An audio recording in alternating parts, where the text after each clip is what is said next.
Alors Véronique, comment ça va? Bien et vous-même, Régine? Super. Bon, moi je suis ravie d'être là. Nous aussi on est ravis de vous accueillir comme chaque semaine. Et aujourd'hui on va commencer avec une information sur un bar russe-ukrainien à Versailles. Dites-nous. Voilà, c'est un concept complètement étonnant. En fait, ce qui se passe, c'est que je suis passée un jour devant ce lieu qui est tout près de la cathédrale Saint-Louis à Versailles. Je vois un tout petit restaurant, mais vraiment même pas le mot restaurant. Enfin, et ils proposaient des raviolis russes, ukrainiens. La serveuse était russe, parlait français. C'est quand même incroyable ce truc. Et donc, en fait, ils ont une première adresse à Paris. C'est un restaurant déjà bien installé. Ils sont rue de Richer à Paris. Et j'ai appelé donc la personne qui a l'initiative de ce projet. Alors, elle s'appelle Elena Biktimirova et son histoire, c'est qu'elle est de mère russe et de père ukrainien. Son frère actuellement est à la guerre en Ukraine et elle me dit mais moi j'aime les deux peuples.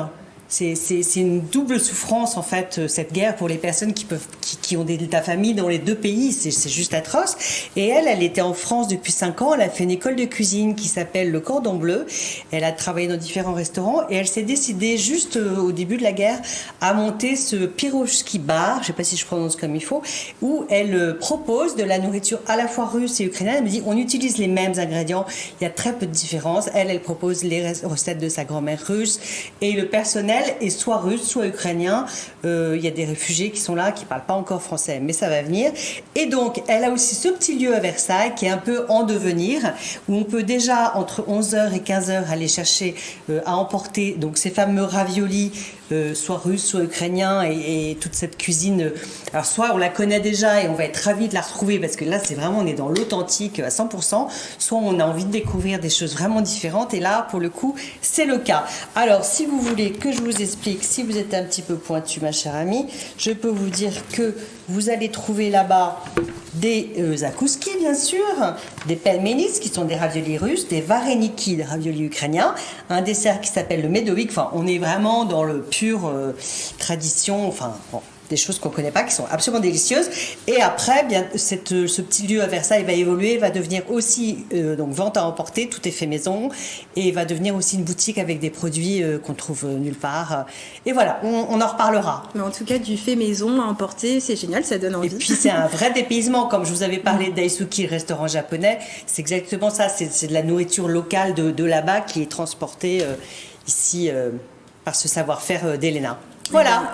Merci. On va continuer à parler de cuisine. À Saint-Rémy-lès-Chevreuse, un tiers-lieu propose un menu bistronomique. Exactement. Alors justement, il y a un lien avec vous, et si je peux me permettre, vous avez dit un lieu-dit, là où se trouve le concert du samedi, c'est pas un lieu-dit, c'est un tiers-lieu. Voilà, mais c'est pas grave. Mais ça permet de rebondir. Et du coup, quand vous parliez de restauration de goûter, c'est un bistrot qui est en bistronomie, donc c'est vraiment qualitatif, qui fait aussi salon de thé. Donc on peut aussi, votre public pourra aussi s'y restaurer. Et on espère bien qu'ils s'y restaureront. Voilà. Et juste donc ça, pour c'est préciser, donc bistronomie pour les téléspectateurs. Et bien en fait, c'est un concept qui a été inventé il n'y a pas très longtemps par des jeunes chefs.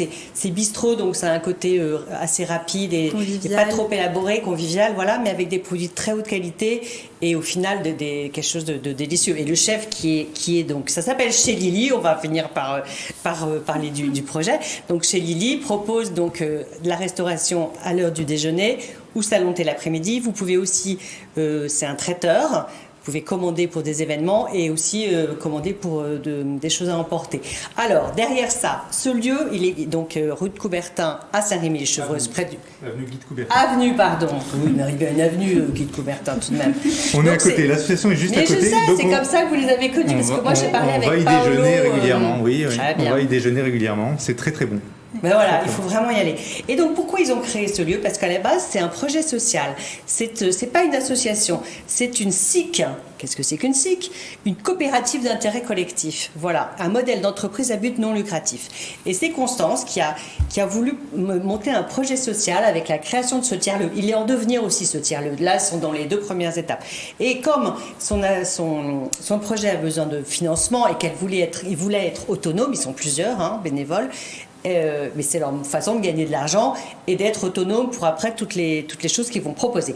Donc ça concerne à la base les personnes qui ont subi l'inceste. Alors, pas très, voilà, mais bon, et c'est un sujet assez particulier l'inceste parce que autant les victimes que les professionnels ont du mal à en parler. C'est un peu stigmatisé, ça fait peur. Et il faut quand même savoir que 10% de la population française a subi de l'inceste. Donc c'est quand même malheureusement très répandu.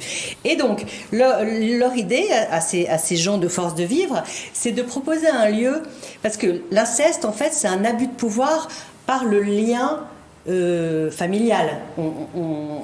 La hiérarchie fait qu'on impose à l'enfant par le lien. Voilà. Donc le lien, le lien même aux autres, du coup, j'espère que je suis claire, il est abîmé, oui, il faut le restaurer. Vraiment... Et donc l'idée, c'est de trouver un lieu apaisé où des gens qui ont subi l'inceste, qui sont en parcours de résilience, et des gens qui n'ont rien à voir avec ça, soient mélangés pour restaurer cette ouverture au monde et que les gens se mélangent, les différences se mélangent, etc. Donc après, en septembre, on en reparlera aussi, j'espère, il y aura des conférences, des ateliers, plein de choses. Et on n'est pas du tout...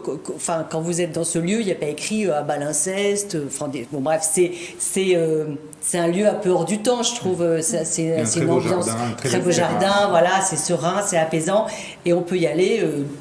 qu'on ait ce problème ou pas. On peut y aller juste pour se détendre et l'idée c'est que les gens se mélangent et des projets communs avec aussi ce à quoi ils tiennent, c'est il n'y a pas de hiérarchie justement, cette espèce de pouvoir de la hiérarchie. Chacun fait son travail, chacun a sa part, chacun a sa voix. Et qu'est-ce que je pourrais avoir oublié de vous dire? Eh bien, justement, vous vouliez nous parler également de vos derniers VIP avec Julie Andrieux et avec Alain Baraton. Je parlais pas de ça, je voulais dire, qu'est-ce que j'ai oublié de vous dire sur ce tiers-lieu? Eh ben, en fait, non, j'ai rien oublié. Donc, c'est nickel, parfait. vous avez raison. On enchaîne. Alors, mes prochains VIP, en fait, il y en a un que j'ai tourné avec Julie Andrieux à Versailles, car elle est de l'art. Et je vais en tourner un prochain. Alors, Julie Andrieux, elle a sorti un livre qui s'appelle Pasta. Ce sont ses recettes de pâtes, alors des recettes qu'on connaît. Et après, j'ai découvert ça, c'est aussi des recettes qu'elle a créées elle-même et qui sont à découvrir. Voilà, c'est un chouette livre. Et donc, on l'a reçu et c'est c'est en train d'être diffusé chez nous, ici. Voilà. Et demain, j'aurai Alain Baraton, pareil, dans son jardin pour son livre sur la rose. Et vous nous en parlerez sans doute la semaine prochaine. J'y crois bien. Super, merci beaucoup. Merci beaucoup, Véronique. Merci à vous, Régina. Comme chaque semaine, de nous présenter vos insolites.